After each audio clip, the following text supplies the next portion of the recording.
अस्सलाम वालेकुम स्टूडेंट्स, क्या हाल चाल है बच्चों।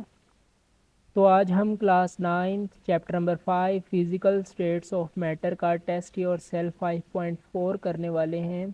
और इस टेस्ट योर सेल्फ के नोट्स का लिंक आपको डिस्क्रिप्शन में मिल जाएगा, उस लिंक पर क्लिक करें।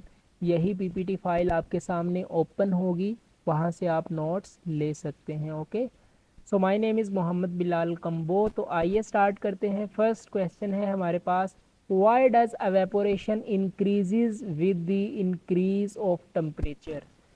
तो बेटा टेम्परेचर के बढ़ाने से एवेपोरेशन का प्रोसेस क्यों इंक्रीज हो जाता है। रीजनिंग क्वेश्चन है तो इम्पोर्टेंट टेस्ट योर सेल्फ है। So the answer is evaporation increases with the increase of temperature. This is because the kinetic energy of the molecules increase, due to which they overcome the intermolecular forces and evaporate rapidly. बेटा जैसे जैसे आप temperature देते जाओगे ना, molecules की kinetic energy बढ़ेगी। Okay, अब जब मोलिक्यूल्स की काइनेटिक एनर्जी बढ़ेगी तो मोलिक्यूल्स जो है वो सरफेस पे आना शुरू हो जाएंगे। अब हम जानते हैं कि एवेपोरेशन एक सरफेस फिनोमिना होता है।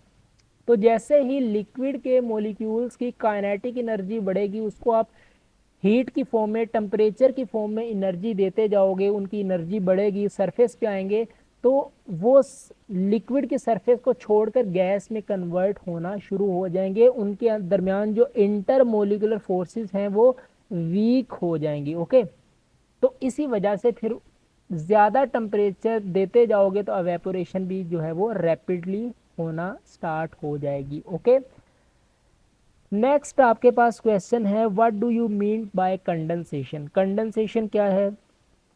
Condensation is the reverse of evaporation. Okay, evaporation होती है कि लिक्विड का गैस में कन्वर्ट हो जाना, और कंडेंसेशन उसका इन्वर्स होता है कि गैस का दोबारा लिक्विड में कन्वर्ट हो जाना, उसको हम कंडेंसेशन बोलते हैं।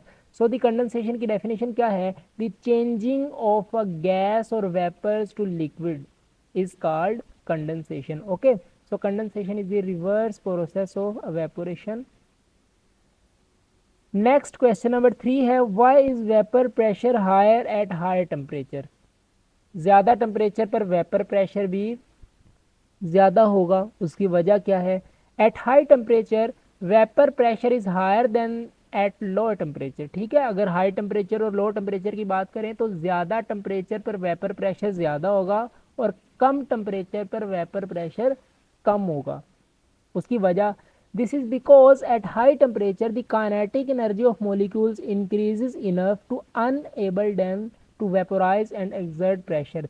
तो जैसे हमने वेपर प्रेशर समझने के लिए आपको वेपोरेशन समझ आनी चाहिए, तो वो भी हमने इस क्वेश्चन में डिस्कस किया कि आप टेम्परेचर बढ़ाएंगे तो वेपोरेशन का प्रोसेस बढ़ेगा। अब वेपोरेशन का प्रोसेस बढ़ेगा तो मतलब कि वेपर्स ज़्यादा बनेंगे।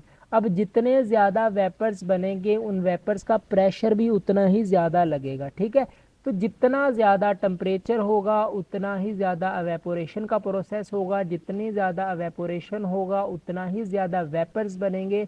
अब जितने ज़्यादा वेपर्स बनेंगे तो उन वेपर्स का जो प्रेशर होगा वो भी उतना ही ज़्यादा होगा। तो याद रखेंगे कि हाई टेम्परेचर पर जो वेपर प्रेशर है वो भी ज़्यादा होता है।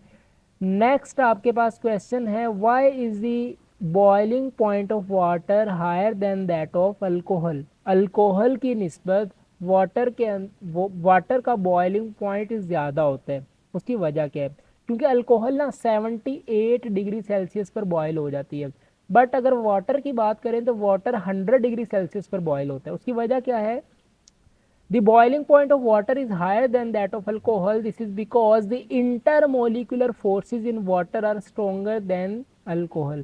बेटा जो वाटर के अंदर इंटरमोलिकुलर फोर्सेस हैं वो अल्कोहल की बनिस्बत ज़्यादा स्ट्रोंग होती हैं। ओके, मतलब कि वाटर के मोलिक्यूल्स के दरमियान जो फोर्सेस हैं वो ज़्यादा स्ट्रोंग होती हैं। अब उन फोर्सेस को ब्रेक डाउन करने के लिए ज़्यादा टेम्परेचर चाहिए होगा। ठीक है, अल्कोहल के अंदर वीक फोर्सेस हैं तो थोड़ा सा टेम्परेचर देंगे, मतलब 78 डिग्री तक की अगर टेम्परेचर दे दें तो वो फोर्सेस ब्रेक डाउन हो जाएंगी और वो वेपर्स बनना शुरू हो जाएंगे। बट वाटर के अंदर ऐसा नहीं है, वाटर के अंदर अगर स्ट्रॉन्ग फोर्स ऑफ अट्रैक्शन है तो ज़्यादा टेम्परेचर दोगे तो फिर वो आपके पास जो है वो फोर्स ऑफ अट्रैक्शन ब्रेक होंगी। सो वाटर है strong hydrogen bonding than alcohol. तो याद रखेंगे कि वाटर के अंदर हाइड्रोजन, दोनों के अंदर हाइड्रोजन बॉन्डिंग होती है, अल्कोहल में भी वाटर में भी, लेकिन वाटर के अंदर ज़्यादा हाइड्रोजन बॉन्डिंग होती है। Okay, very good.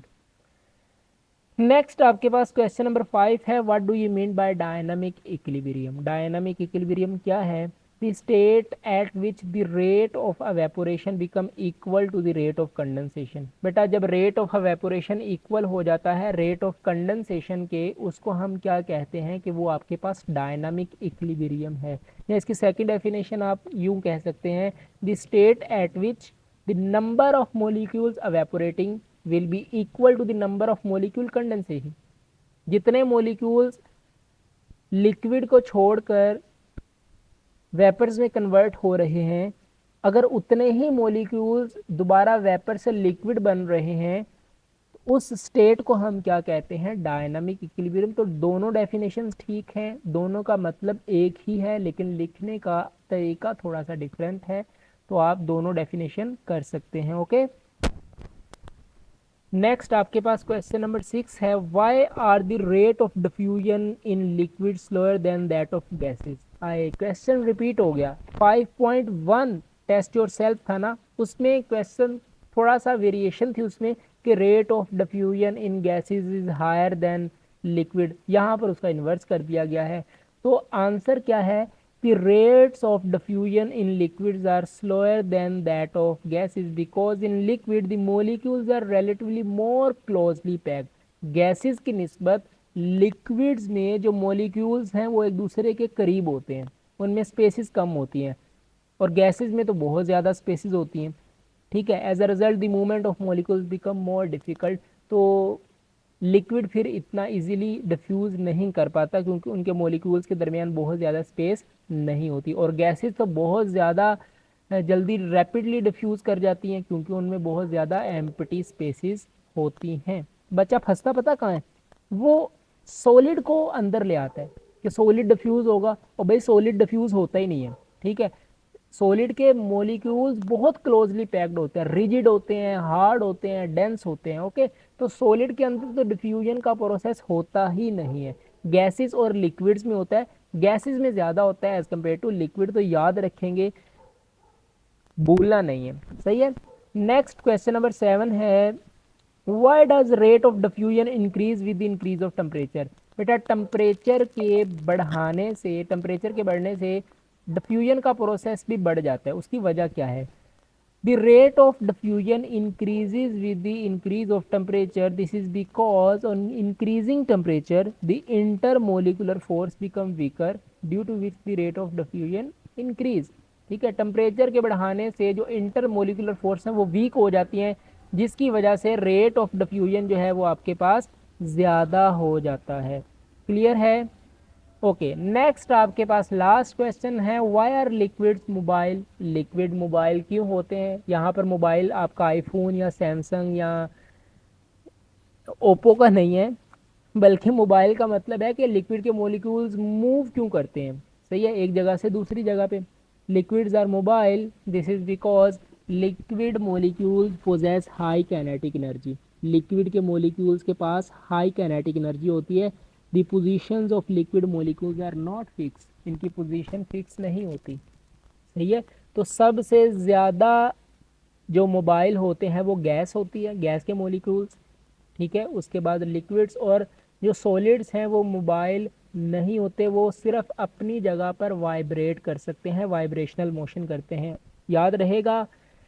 Okay, so thanks बच्चों for watching this video. Please subscribe to my channel, like this video, share with others and comments please. Again आपको याद करवा दूं कि इसके नोट्स आपको डिस्क्रिप्शन में मिल जाएंगे। नमाज़ पढ़ते रहें, कुरान पाक की तिलावत करते रहें। मिलते हैं नेक्स्ट वीडियो में। All the very best. अल्लाह हाफिज़ and subscribe to my channel.